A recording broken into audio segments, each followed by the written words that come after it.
Break के बाद आप सभी का स्वागत है। आप देख रहे हैं जी न्यूज। बिलासपुर में युवकों के दो गुटों के बीच सरेराह जमकर मारपीट का मामला सामने आया है। लाल खदान चौक के पास हुई इस घटना से इलाके में कुछ देर के लिए अफरा तफरी का माहौल बन गया। सड़क पर ही दोनों पक्षों के युवक आपस में भिड़ गए और विवाद बढ़ते ही मारपीट शुरू हो गई। प्रत्यक्षदर्शियों के अनुसार युवकों ने एक दूसरे पर लात घूंसे बरसाए और पत्थरों से भी हमला किया। अचानक हुई इस घटना को देखकर आसपास मौजूद लोग सहम गए और कई लोग दूर हटकर तमाशा देखते रहे। कुछ लोगों ने बीच बचाव करने की भी कोशिश की। बताया जा रहा है कि मारपीट करने वाले युवक देवरी खुर्द और लाल खदान इलाके के रहने वाले हैं। स्थानीय लोगों का कहना है कि दोनों पक्षों के युवक नशे की हालत में थे और किसी बात को लेकर आपस में विवाद हो गया। देखते ही देखते हिंसक झड़प में बदल गया। घटना तोरवा थाना क्षेत्र की बताई जा रही है। सूचना मिलने के बाद पुलिस ने मामले की जानकारी जुटानी शुरू कर दी है। पुलिस आसपास लगे सीसीटीवी कैमरों की मदद से मारपीट में शामिल युवकों की पहचान करने में जुटी हुई है। जिले के चकरभाटा थाना क्षेत्र अंतर्गत तेलसरा गांव में होली के दौरान दो पक्षों के बीच विवाद हो गया, जो देखते ही देखते मारपीट में बदल गया। घटना के बाद गांव में कुछ समय के लिए तनाव का माहौल बन गया और दोनों पक्षों के बीच जमकर कहासुनी हुई। जानकारी के अनुसार होली के दौरान दो समाज के लोगों के बीच किसी बात को लेकर विवाद शुरू हुआ। देखते ही देखते विवाद इतना बढ़ गया कि दोनों पक्ष आमने सामने आ गए और मारपीट की नौबत आ गई।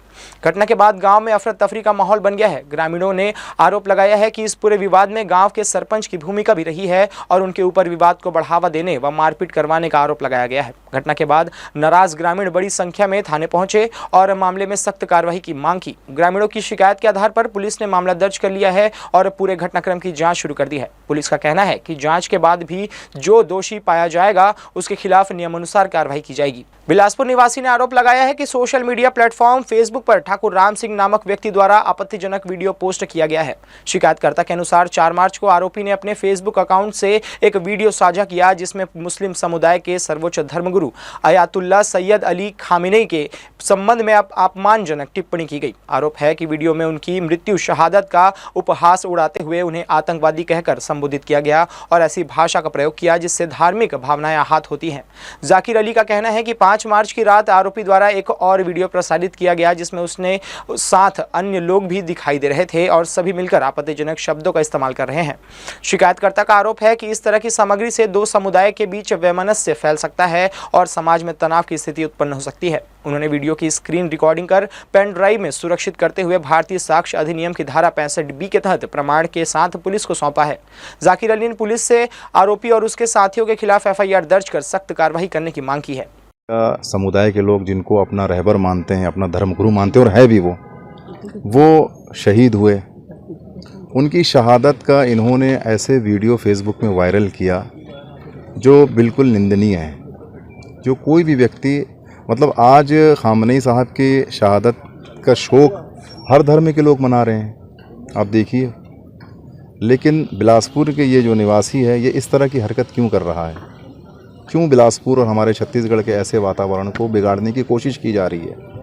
मैं सरकार से आग्रह करता हूं कि कोई भी मज़हब के, कोई भी धर्म के लोग जो इस तरह के सोशल मीडिया में टिप्पणी किसी भी धर्मगुरु के बारे में, किसी भी समुदाय के बारे में, किसी भी धर्म के बारे में कहते हैं, मैं अपने छत्तीसगढ़ के CM से, गृह मंत्री से और अपने शहर के IG से, SP से, हमारे एरिया के TI से निवेदन करता हूं अपने कम्प्लीटली कम्युनिटी की तरफ से कि उन पर कार्रवाई की जाए। हम लोग उनका शोक मना रहे हैं। ये राम सिंह ठाकुर जो है, जैसा कि तुमने देखा भाई, ये जो है उनके बारे में आप शब्द बोल रहा है, ये सब चीज़ें जो है हम इसी उसमें आए हैं कि भाई ऐसा नहीं होना चाहिए। हम जो है हुकूमत से, मुख्यमंत्री से, IG से अपील करते हैं कि भाई इस तरह जो शहर के वातावरण को, शहर के फिजा को ख़राब करना चाहते हैं, उनके लिए सख्त से सख्त कार्रवाई हो। इसलिए कि हम लोग यहाँ पर सब जो है मिलजुल के रहते हैं और ये शख्स जो है उसको ख़त्म करना चाह रहा है।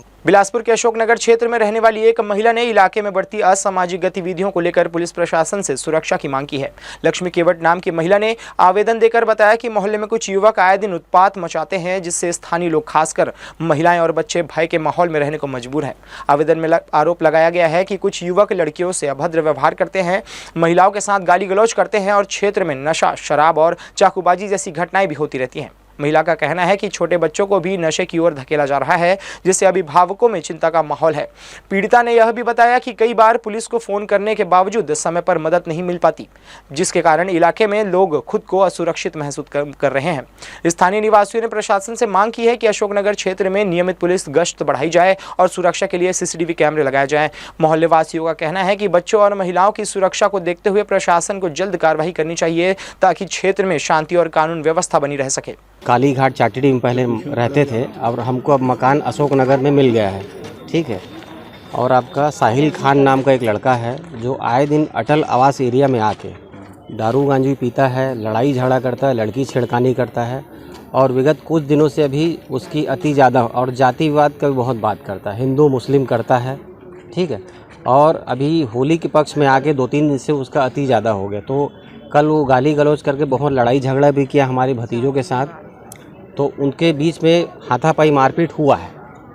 तो कल उनका FRI हुआ है, आज उसी केस को हम लेके आज थाना प्रभारी के पास आए हैं। साहिल खान नाम का लड़का है, वो आए दिन दारू पीता है, नशा करता है, लड़कियों को छेड़ता है, बहुत दिन से कर रहे हैं। लेकिन होली में अभी कुछ ज़्यादा ही हो गया, जबकि उनका त्योहार भी नहीं है, वो लोग पठान है, फिर भी आकर ऐसा कर रहे हैं, दारू पी रहे हैं। छत्तीसगढ़ के जशपुर में एक दर्दनाक सड़क हादसे में 4 लोगों की मौत हो गई। दरअसल करडेगा के कुनकुरी की ओर आ रही एक यात्री बस अचानक अनियंत्रित होकर पलट गई। हादसा करडेगा चौकी क्षेत्र के गोड़ा अंबा के पास हुआ है। इस भीषण हादसे में अब तक 4 यात्रियों की मौत की खबर है, जबकि 9 यात्री गंभीर रूप से घायल बताए जा रहे हैं।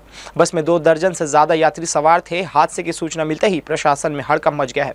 मौके पर तुरंत 3 एम्बुलेंस रवाना की गई और घायलों को नजदीकी अस्पताल पहुंचाया जा रहा है।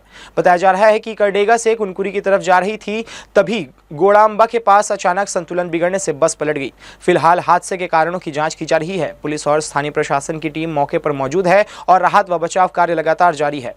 शहर में युवकों के 2 गुटों के बीच जमकर मारपीट का मामला सामने आया है। सिविल लाइन थाना क्षेत्र के विवेकानंद गार्डन के पास आपसी विवाद को लेकर 2 पक्षों के युवक आमने सामने आ गए और देखते ही देखते झगड़ा बढ़कर मारपीट में बदल गया। प्रत्यक्षदर्शियों के अनुसार विवाद के दौरान युवकों ने एक दूसरे पर लात घूंसे बरसाए और एक युवक को बेल्ट से भी पीटा गया। अचानक हुई इस घटना से मौके पर मौजूद लोगों में अफरा तफरी मच गई और कई लोग दूर खड़े होकर घटना का वीडियो बनाते नजर आए। इस मारपीट का वीडियो भी सामने आया है, जो अब सोशल मीडिया पर तेजी से वायरल हो रहा है। मामले की जानकारी मिलने के बाद पुलिस ने घटना की जांच शुरू कर दी है और वीडियो के आधार पर मारपीट में शामिल युवकों की पहचान की जा रही है। दक्षिण पूर्व मध्य रेलवे के बिलासपुर मंडल में हावड़ा मुंबई मुख्य लाइन के बिलासपुर झारसुगड़ा सेक्शन पर चौथी लाइन परियोजना का काम तेजी से किया जा रहा है। इसी कड़ी में बिलासपुर चांपा सेक्शन के अकलतरा स्टेशन में यार्ड रिमॉडलिंग और चौथी लाइन कनेक्टिविटी के लिए प्री नॉन इंटरलॉकिंग और नॉन इंटरलॉकिंग कार्य किया जाएगा। इस तकनीकी कार्य के चलते 30 मार्च से 11 अप्रैल के बीच कई यात्री ट्रेनों का परिचालन प्रभावित रहेगा। रेलवे प्रशासन के अनुसार इस दौरान बिलासपुर रायगढ़, रायगढ़ बिलासपुर, रायपुर गेवरा रोड रायपुर, रायपुर कोरबा, कोरबा रायपुर, बिलासपुर गेवरा रोड और बिलासपुर कोरबा मेमू व पैसेंजर ट्रेनों सहित कई स्थानीय ट्रेनों को अलग अलग तिथियों में रद्द किया गया है। इसके अलावा Gondia Jharsuguda passenger train Bilaspur station में ही समाप्त होगी, जबकि झारसुगड़ा गोंदिया पैसेंजर बिलासपुर से शुरू होगी। यात्रियों को राहत देने के लिए कोरबा रायपुर, कोरबा हसदेव एक्सप्रेस को 31 मार्च से 11 अप्रैल तक कोरबा बिलासपुर के बीच पैसेंजर ट्रेन के रूप में चलाया जाएगा।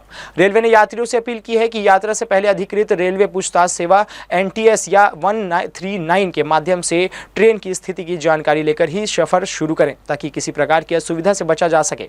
बिलासपुर के गांधी चौक स्थित मिनी स्टेडियम में डिपार्टमेंटल प्रीमियर लीग DPL राज्य स्तरीय रात्रिकालीन टेनिस बॉल क्रिकेट प्रतियोगिता 2026 के चौथे सीजन की तैयारियां शुरू हो गई है।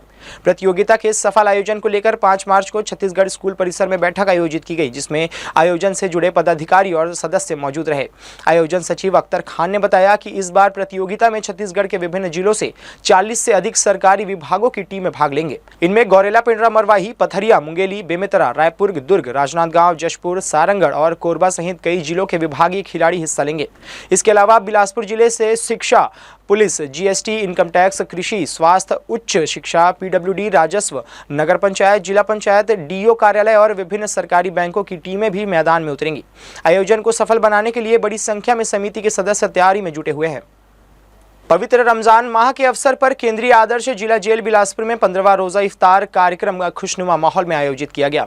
छत्तीसगढ़ मुस्लिम विकास संघ की ओर से हर वर्ष की तरह इस वर्ष भी 5 मार्च 2026 को जेल में बंदियों के बीच रोजा इफ्तार का आयोजन किया गया। कार्यक्रम में बंदियों ने सामूहिक रूप से रोजा खोला और भाईचारे तथा आध्यात्मिक माहौल के बीच इबादत की। रोज़ा इफ्तार के बाद मगरिब की नमाज हाफिज अकरम रिजवी ने अदा कराई। इस अवसर पर पार्षद अब्दुल इब्राहिम ने सभी को रमज़ान की मुबारकबाद देते हुए बंदी भाइयों से कहा कि यह पवित्र महीना आत्मचिंतन और सुधार का अवसर है। उन्होंने बंदियों से अपील की है कि वे इबादत करें, अपने गुनाहों से तौबा करें और अच्छे इंसान बनकर समाज में लौटें। कार्यक्रम में जेल अधिकारी विजय आनंद, अली मंसारी और शाहिद मोहम्मद ने भी बंदियों को जीवन में नेक रास्ते पर चलने की प्रेरणा दी। कार्यक्रम का संचालन हाजी मजहर खान ने किया, जबकि अंत में छत्तीसगढ़ मुस्लिम विकास संघ के सचिव शाहिद मोहम्मद ने जेल प्रशासन और सभी उपस्थित लोगों का आभार व्यक्त किया। ये कार्यक्रम विगत लगभग 20 सालों से लगातार अनवरत हर साल 15वें रमज़ान को किया जाता है हमारे उसके द्वारा, और इस बार खुशनसीबी है कि इस बार मैं भी शामिल हूँ इस प्रोग्राम में। और यह प्रोग्राम इसलिए कराया जाता है कि हम अपने प्यारे मोहम्मद सल्लल्लाहु अलैहि वसल्लम के उम्मती हैं, और हमारे मोहम्मद सल्लल्लाहु अलैहि वसल्लम रहमतुल लिल मुस्लिमीन बनकर यहाँ पे नहीं आए थे, वो रहमतुल लिल आलमीन बन के आए थे। मतलब सिर्फ मुस्लिम के लिए उम्मत बन के नहीं आए थे, पूरी कायनात पूरे आलम के लिए रहमत बन कर आए थे। इससे इंसानियत की नीयत से हम लोग रोज़ा इफ्तार का वो रखे हैं, रोज़ा भी रखते हैं इन लोग बेचारे जो भी हैं। तो और ये आगे भी हमारा ये रहेगा कि ये चीज़ जो है खिदमत खल्क के तौर पे हम कर रहे हैं, समाज सेवा भाव से कर रहे हैं और करते रहेंगे। छत्तीसगढ़ मुस्लिम विकास संघ की जानिब से हर साल की तरह इस साल भी 15वां रोज़ा के मुबारक मौके पर बंदियों के बीच रोज़ा अफ्तार का कार्यक्रम रखा गया है। और जितने भी मेहमान बंदियों के बीच रोज़ा अफ्तार कर रहे हैं वो सभी बंदियों को एक ही संदेश दिए हैं कि जब यहाँ कारावास से बाहर आए बंदी तो एक नेक इंसान बनकर बाहर निकले। तो यह थी इस बुलेटिन की खबरें। देश विदेश की तमाम खबरों के लिए बने रहिए जी न्यूज़ के साथ। मुलाकात होगी अगले बुलेटिन में, तब तक के लिए मुझे दीजिए इजाज़त। नमस्कार।